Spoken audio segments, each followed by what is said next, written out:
2016 has begun, and there are a lot, and I mean a lot, of really shitty titles already out. Luckily for you, I'm not going to be reviewing those titles, with the exception of maybe one or two that I might accidentally stumble upon. From now on, however, with a couple of exceptions throughout the year, I will only be reviewing the shows that I think 1. Have potential, 2. Are good, or 3. Are interesting in either premise or fanbase. Episodic reviews are kinda dumb, and while this is still a form of episodic reviewing, my videos will be of higher quality and less quantity throughout the year. Now that that's all been stated, let's get started.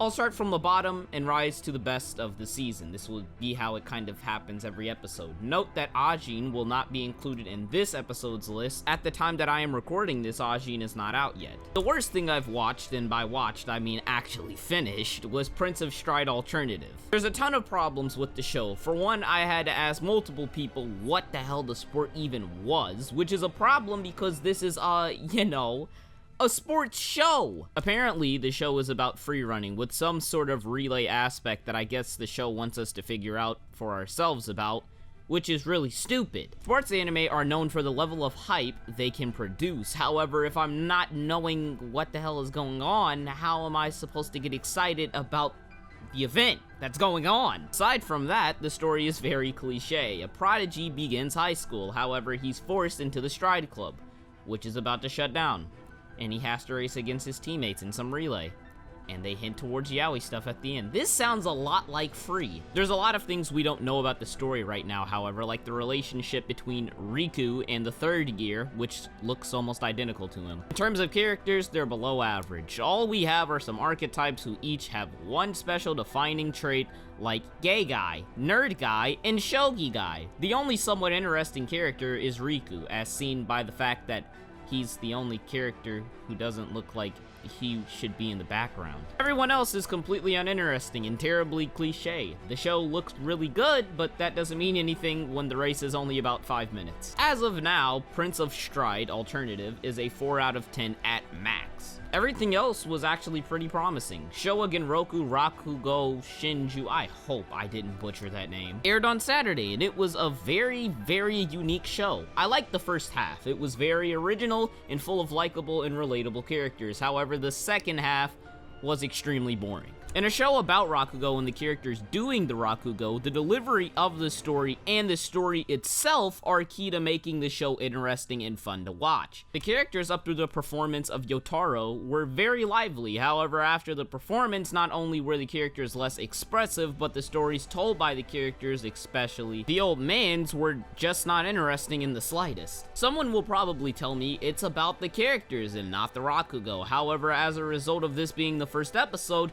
we don't know much about the characters. This means that the actions of the characters have to be interesting to keep the audience intrigued.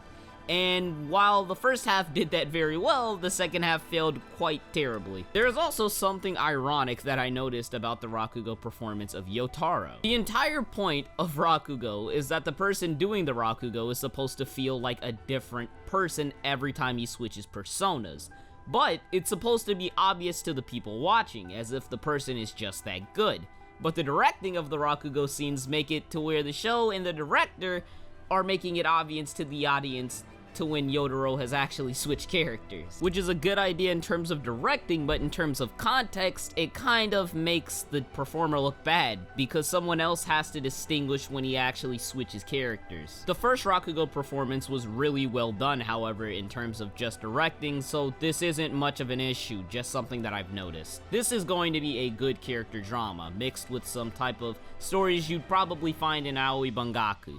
There's lots of potential here, so as of now, Shouwa, Genroku, Rakugo, I'm not going to try to pronounce that last word, is a 6 out of 10. Durarara X2 Ketsu is the last arc of Durarara, and that makes me want to cry because this is my favorite series tied with the f.k.a. franchise. I'm not going to stay on the subject of Durarara for very long because it's basically Durarara. That's about all I can say about it. Really weird, quirky, and excellently characterized personas were introduced, and the story of Season 2 received closure. My main issue with the episode is how Season 2's ending plot twist was effectively rendered pointless. Izaya gets kidnapped, No, he didn't. It was all part of his plan. It does make sense that he wasn't knocked out, though. I mean, it was just one punch, and come on, it's Izaya. Namie wasn't kidnapped like we thought she was. She was just about to be kidnapped, and the antagonist would have gained leverage, however, she gets saved, like halfway into the episode. Durarara basically pulled an Aldenoa Season 2 on us, and that's not a good thing. The pacing was relatively slow, but the script writing made up for that, and so did the rest of the content in this story.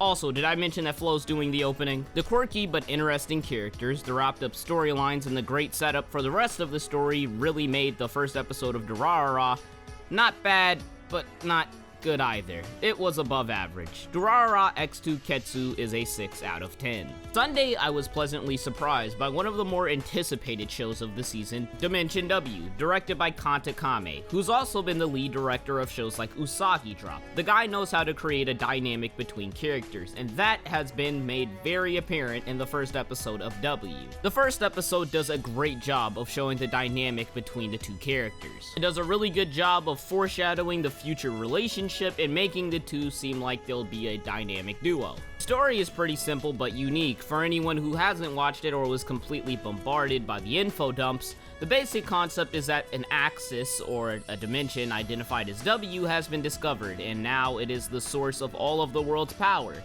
Which kinda seems dumb, because they don't know nearly as much about Dimension W as they do X, Y, and Z, so it doesn't really make sense to invest everything you have into technology you're really ignorant to. Regardless of that, the info dumping was a problem that I personally didn't mind but will recognize was there. This is pretty funny though, because the episode begins showing us the world through a news broadcast that's completely comprehensible, and then suddenly info about the world is dumped through a very uninteresting green globe. This isn't the only part of the episode where important information is info dumped on the audience. However, the second bit of information later in the episode is more of the fault of the director, not really the show's writing. In the scene where the green robot is getting analyzed, there is massive info dumping done. However, the shot stays the same throughout most of the scene, and there's no pause to process info that is currently being dumped. Let me explain this scene once again to alleviate you of the plot holes you may think exist, but in reality don't.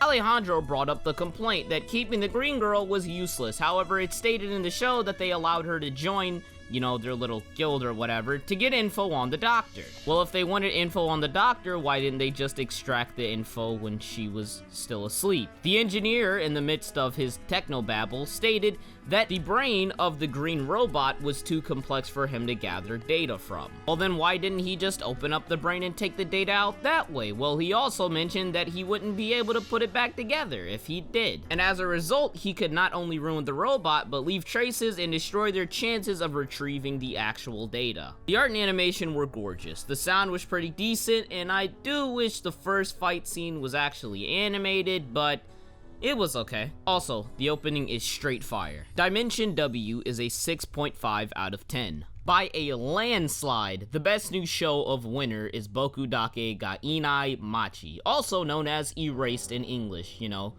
the language I actually speak. I knew I'd like the show because the director of Silver Spoon is behind this one, but then it hit me, after watching the show of course, that the director of Silver Spoon is behind this. This is finna be that good. The art and animation were very nice and only helped with the immersion in the episode. The mystery aspect is what I want to talk about most though. Throughout the show, I kept thinking of a discussion that me and Mr. Reckless Penguin had about a month ago when I brought up Roka no Yusha. He stated that he thought the show was below average, and naturally I had to ask why exactly. His response, at least one of them, was the issue within the mysteries. Mysteries are supposed to be solved by hints given within said mystery. Roka no Yusha would pull in outside evidence not related to the topic at hand to solve the mystery of who the seventh was, not evidence found within the area of the issue. Erased, however, only gives the characters a small range of time and space to find what the mystery of the moment actually is. This results in what I'd like to call the Animorphs effect, the idea that the show wants to give the reader, or in this case the watcher, control or the sense of being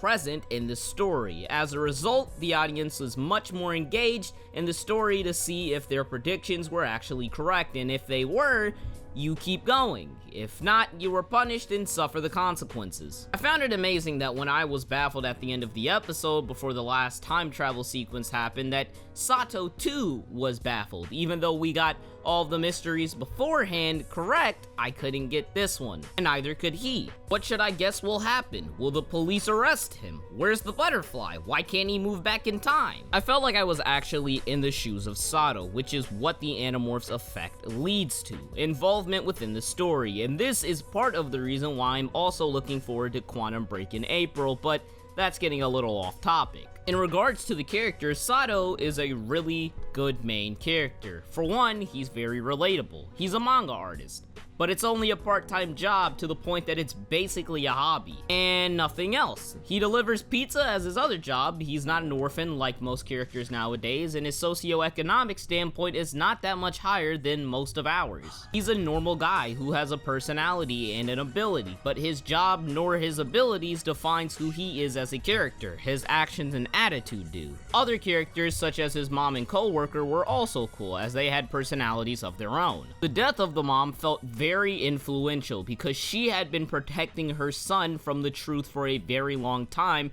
and we have, as a result, lost a piece in completing the puzzle, as well as a very likable and personable character. The death was not done to victimize the mom, it was done to add to the story, but due to the characterization and the value that the mom has to the mystery, her death actually felt impactful, which is another thing that made the show stand out. Premise and how the premise is handled is also what makes the show so great. Time travel is not an easy concept to use, and if incorrectly used, it can lead to a train wreck of a story. Look at Charlotte. Thankfully, Erased applies limits to its time travel, only allowing its user to go back from 1 to 5 minutes. Meaning, there isn't a whole lot that they can possibly mess up. I mean, he already broke that rule, but there's probably a reason for that. I could go on forever with this show, talking about its directing and much more, but I won't. Just know that Erased is right now the best show of the winter season. Erased is a 7.5 out of 10.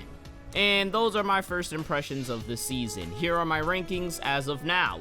Once Ajin airs, it will be added to the list, but everything else doesn't look like it's worth touching at all, so I won't be talking about any of them being shows, unless they get popular for no reason, and I need to tell people that they're wrong and I'm right again. As you can see, however, there is one show that I did not talk about on this list that I gave an 8, that being Gundam Thunderbolt. It will be receiving a separate video sometime soon. I'm not positive if I want to do a review since the show will be a 4-part OVA and we've only watched the first episode, or if I should just do a first impressions. However, the next episode won't come out till February, and the third won't be out till April.